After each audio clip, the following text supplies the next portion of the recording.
ఆ తర్వాత మళ్ళీ హైదరాబాద్ వెళ్ళిపోయాను. మళ్ళీ చోటా నాయుడు గారు. ఇప్పుడు దెన్ చోటాకి నాకు ఫ్రెండ్షిప్ అనమాట. ఎప్పటి నుంచి సినిమా ఎలా చోటా నాయుడు గారికి మీకు ఫ్రెండ్షిప్ ఎలా అసలు? ఫస్ట్ నేను అదే కేసరి గారి షూటింగ్కి వెళ్ళినప్పుడు చోటా కూడా అదే సినిమా షూటింగ్ వర్క్ చేస్తున్నారు. కేఎస్ మణి గారి దగ్గర షూటింగ్ వచ్చాను. ఒకే రోజు ఒకే కాంపౌండ్లో 2 సినిమాలు దొరుకుతున్నాయి. అక్కడ పరిచయం. ఓకే.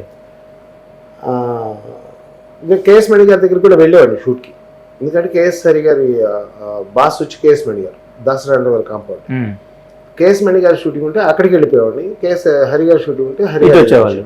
ఇలా మణి గారి షూటింగ్కి వెళ్ళినప్పుడు చోటా అక్కడ పరిచయం.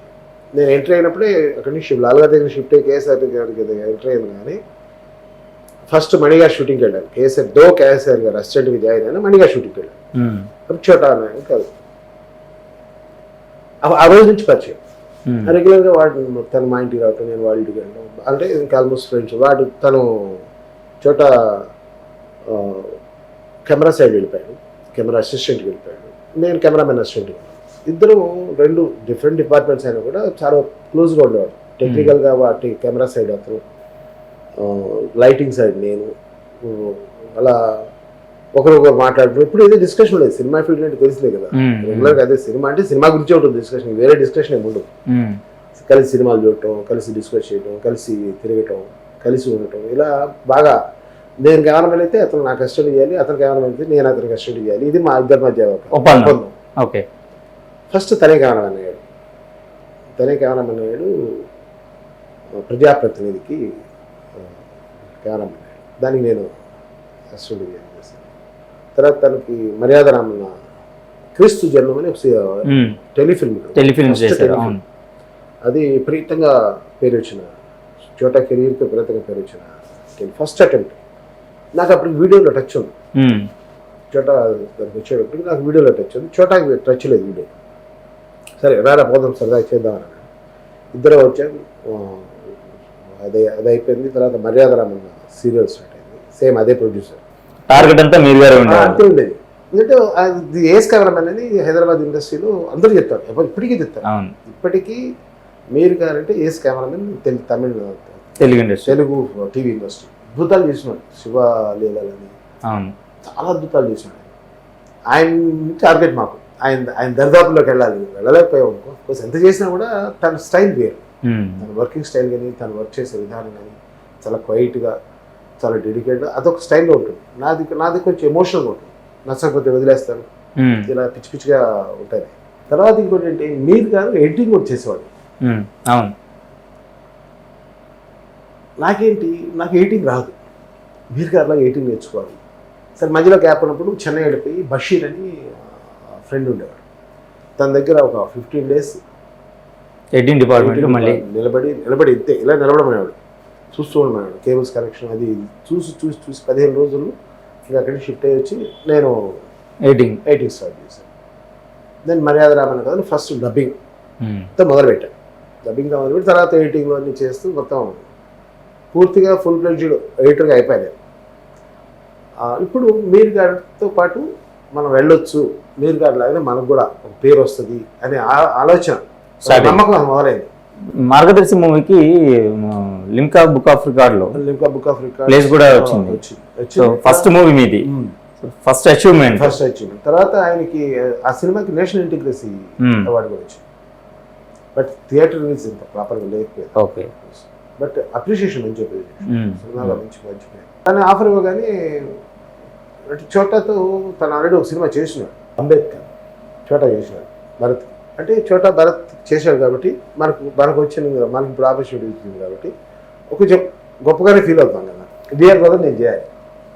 డియర్ బ్రదర్ సినిమా నేను చేయాలి. అడ్వాన్స్ తీసుకున్నాను, డిస్కషన్ జరుగుతుంది. డైరెక్టర్ నేను కూర్చొని మొత్తం షార్ట్ డిజైన్ చేస్తున్నాను, హోంవర్క్ అంతా చేస్తున్నాను. లాస్ట్ 1 week బిఫోర్, ఇంకొక 1 week షూట్ ఉందనగా బిఫోర్ కృష్ణ గారు వెళ్తూ నాకు సెంటిమెంట్ ఉంది, శ్రీనివాస్ రెడ్డి గారు కెమెరామెన్ పెట్టండి అని చెప్పేసి వెళ్ళిపోయారు. ఆయనకి తెలియదు, చెప్పాను ఢిల్లీ వెళ్ళిపోయారు.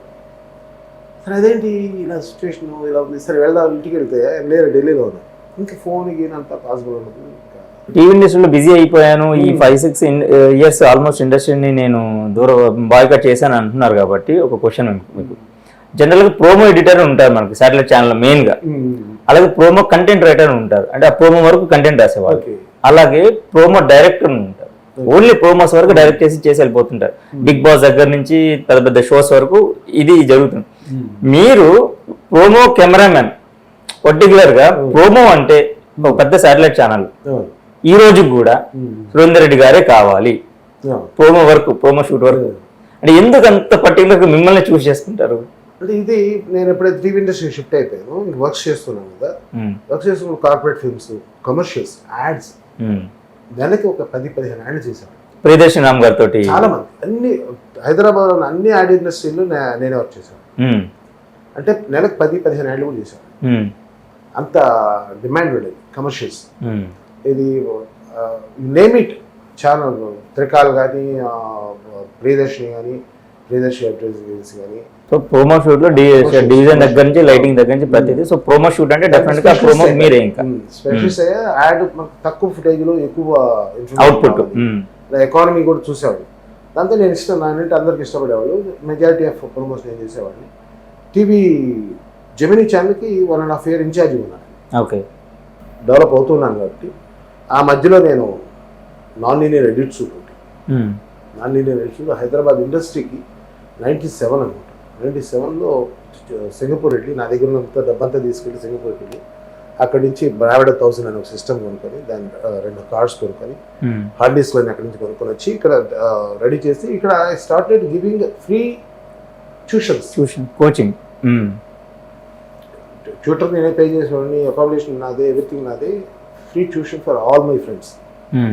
అలా ఒక 30-40 మంది ఇప్పటికీ నాకు కాల్ చేస్తూ ఉంటారు, నేను అక్కడ దాంట్లో నేర్చుకున్నాను. అది బిజినెస్ అనేది క్రియేటివ్ పర్సన్కి అచ్చిరాదు, చేయలేం మనం, అంటే షూర్గా ఉండలేం. అది బిజినెస్ అయితే అది నాకు నచ్చరా, బిజినెస్ చేయడం నాకు ఇష్టం లేదు. సో రుద్రాక్ష గురించి మాట్లాడుకుంటే పెద్ద స్టార్స్ బాలీవుడ్లో, సో మీరు దాదాపు అసలు సినిమా ఇండస్ట్రీకి, అంటే మన టాలీవుడ్కి, తెలుగు ఇండస్ట్రీకి 4-5 years కంప్లీట్గా దూరంగా ఉన్నారు. సో ఆ టైంలో మీరు కత్రినా కైఫ్ యాడ్ చేయడము, సో అది మీకు తర్వాత అజయ్ విన్సెంట్ గారు గ్యాప్ ఇస్తే క్లైమాక్స్ అయిపోతే ఆ చేసిన సినిమాతో బాలీవుడ్ ఎంట్రీ రుద్రాక్ష.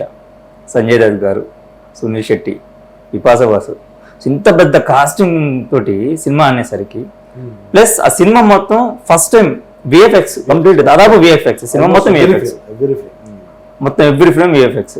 సో ఆ ఇమాజినేషన్ ఎట్లా ఉండింది? అంత పెద్ద స్టార్స్ అనేసరికి డెఫినెట్గా అసలు లాంగ్వేజ్ మారిపోయింది, ఇండస్ట్రీ మారిపోయింది, స్టార్స్ మారిపోయారు. హిందీ సినిమా చేయని ఇండస్ట్రీ, పైగా పెద్ద మార్కెట్. బాలీవుడ్ సినిమా అంటే చాలా పెద్ద, నేషనల్ వైడ్గా పెద్ద మార్కెట్. నాకేంటి ఒకటే ధైర్యం ఏంటంటే మనిషి.